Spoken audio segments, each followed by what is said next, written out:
નમસ્કાર દર્શક મિત્રો, દિલોક સત્તા શોમાં આપનું સ્વાગત છે। જગદીપ ધનખડના રાજીનામા બાદ ભારતના નવા ઉપરાષ્ટ્રપતિ કોણ બનશે તે અંગે ચર્ચાઓ થઈ રહી છે।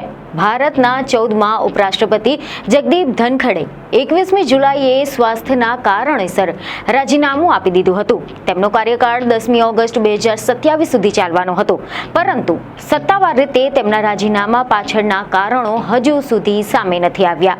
અને આવા સમયે દરેક વ્યક્તિને એવા સવાલ થઈ રહ્યો છે કે આગામી ઉપરાષ્ટ્રપતિ કોણ બનશે।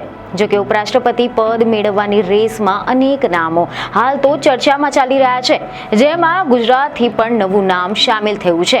જી હા, બધાની જ વચ્ચે એવા અહેવાલો સામે આવ્યા છે કે ગુજરાતના રાજ્યપાલ તરીકે સેવા આપી રહેલ આચાર્ય દેવવ્રતનું નામ હાલ તો ચર્ચામાં છે। કારણ કે કેટલાકનું એવું અનુમાન લગાવવામાં આવી રહ્યું છે કે ભાજપ એ જાટ જગદીપ ધનખડના બદલે તેમના સ્થાને અન્ય કોઈ જાટ નેતાને મેદાને ઉતારી શકે છે।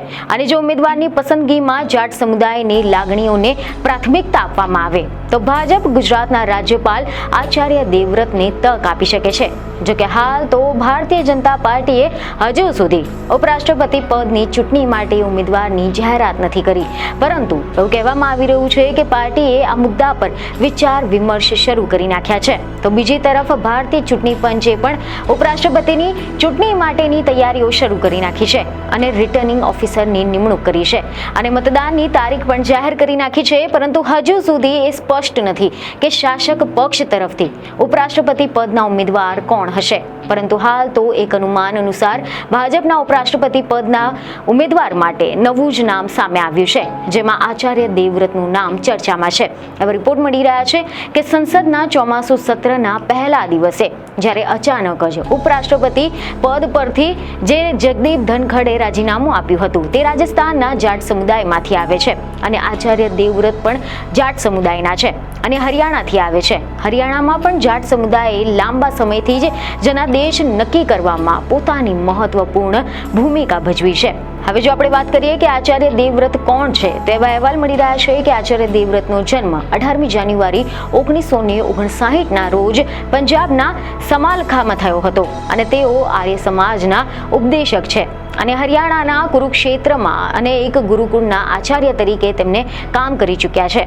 તેમની પાસે હિન્દી અને ઇતિહાસમાં અનુસ્નાતકની ડિગ્રી છે। આની સાથે જ તેમને યોગ વિજ્ઞાનમાં પણ ડિપ્લોમા અને નેચરોપેથી અને યોગિક વિજ્ઞાનમાં ડોક્ટરેટ પણ મેળવ્યું છે। તેઓ કુદરતી ખેતી, પર્યાવરણીય સંરક્ષણ, સ્વચ્છતા અને કન્યા શિક્ષણને પ્રોત્સાહન જેવા સામાજિક કાર્યની સાથે પણ સંકળાયેલા છે। આચાર્ય દેવવ્રત હાલમાં ગુજરાતના રાજ્યપાલ તરીકે પણ સેવા આપી રહ્યા છે। તેમને 22મી જુલાઈ 2019ના રોજ આ પદ સંભાળ્યું હતું। તો બીજી તરફ એવા પણ સમાચાર મળી રહ્યા છે કે આ પદ પર ઉમેદવારોની પસંદગી અંગે શાસક પક્ષ અને વિપક્ષ બંનેમાં ચર્ચાઓ તેજ થઈ ગઈ છે, કારણ કે કોંગ્રેસ એક સામાન્ય ઉમેદવાર ઉતારીને વિપક્ષી એકતાનો સંદેશ આપવા માંગે છે। જો કે વિપક્ષ સામે એક મોટો પડકાર પણ છે અને આ પડકાર છે કે ઉપરાષ્ટ્રપતિની ચૂંટણીમાં શાસક ભારતીય જનતા પાર્ટીનું પલડું ભારે હોવાનું કહેવાઈ રહ્યું છે। તો બીજી તરફ એવું પણ કહેવામાં આવી રહ્યું છે કે વિપક્ષ ઉપરાષ્ટ્રપતિની ચૂંટણીમાં ઉમેદવાર તરીકે મજબૂત વૈચારિક ચહેરો ઉતારવાની રણનીતિ પર કામ કરી રહ્યું છે, પરંતુ શાસક ભાજપ સામે પણ ઉભા રહેવું એ મુશ્કેલ છે। એક અહેવાલ એવા મળી રહ્યા છે કે ઉમેદવારની પસંદગી અંગેની ચર્ચા પહેલા એવું અનુભવાયું હતું કે લોકસભા અને રાજ્યસભામાં વિપક્ષની નબળી સંખ્યાના કારણે જીતવું મુશ્કેલ કાર્ય છે, જેથી વિપક્ષ ઉપરાષ્ટ્રપતિ દ્વારા પછાત અને લઘુમતી, ખેડૂતો અને હાંસિયામાં ધકેલાઈ ગયેલા વર્ગના તેમના મતદારોને સ્પષ્ટ સંકેત આપવા માંગે છે। જો કે મીડિયા રિપોર્ટમાંથી એવી પણ માહિતી મળી રહી છે કે કોંગ્રેસ પાર્ટી બિહાર અથવા તો આંધ્રપ્રદેશના કોઈ નેતાને ઉમેદવાર બનાવવાની યોજના બનાવી રહી છે, જેથી કરીને એનડીએ ગઠબંધનમાં ભાજપના બે મોટા સાથી પક્ષ એટલે કે જેડીયુ અને ટીડીપી વચ્ચે મૂંઝવણની સ્થિતિ સર્જાઈ શકે। જો વિપક્ષ બિહારના નેતાને મેદાનમાં ઉતારે છે તો જેડીયુ, એલજેપી અને આરએલએમ મૂંઝવણમાં મુકાઈ શકે છે। તેવી જ રીતે જો આંધ્રના નેતાને મેદાનમાં ઉતારે છે તો ટીડીપી અને જનસેનાને પણ આવી જ પરિસ્થિતિનો સામનો કરવો પડશે। જો કે રાજકીય ગલિયારાઓમાં એવી પણ ચર્ચાઓ થઈ રહી છે કે ઉપરાષ્ટ્રપતિની ચૂંટણીમાં એનડીએનો વિજય નિશ્ચિત લાગી રહ્યો છે, પરંતુ ભાજપ પોતાના દમ પર ચૂંટણી જીતવાની સ્થિતિમાં નથી અને તેના સાથી પક્ષોના સમર્થનની જરૂર છે.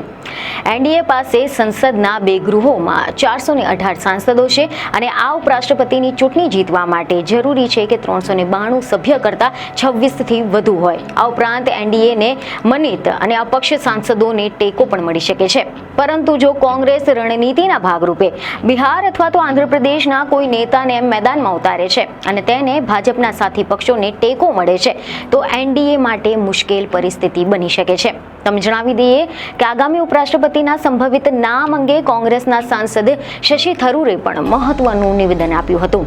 પત્રકારો સાથે વાત કરતા શશી થરૂરે એવું જણાવ્યું હતું કે આપણે બધાને ખબર જ છે કે શાસક પક્ષનો ઉમેદવાર જ ઉપરાષ્ટ્રપતિ બનશે, કારણ કે શાસક પક્ષની સાંસદના ગૃહમાં બહુમતી હોય છે.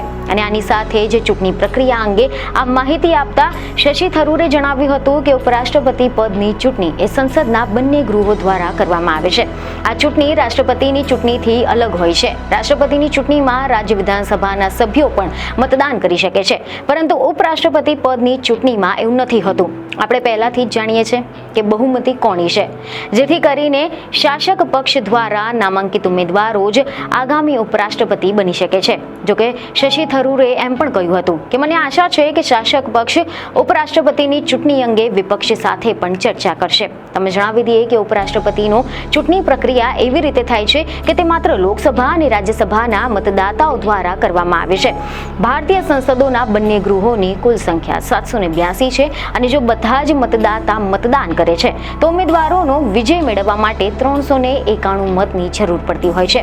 ત્યારે હવે જો આપણે વાત કરીએ ચૂંટણી પંચના શેડ્યુલની, તેવા રિપોર્ટ મળી રહ્યા છે કે ચૂંટણી પંચે 1 ઓગસ્ટે ઉપરાષ્ટ્રપતિ પદ માટે ચૂંટણી કાર્યક્રમ જાહેર કર્યો હતો અને ચૂંટણી પંચના અનુસાર ઉપરાષ્ટ્રપતિ પદ માટે મતદાન 9મી સપ્ટેમ્બરે થશે અને પરિણામ પણ તે જ દિવસે જાહેર કરવામાં આવશે.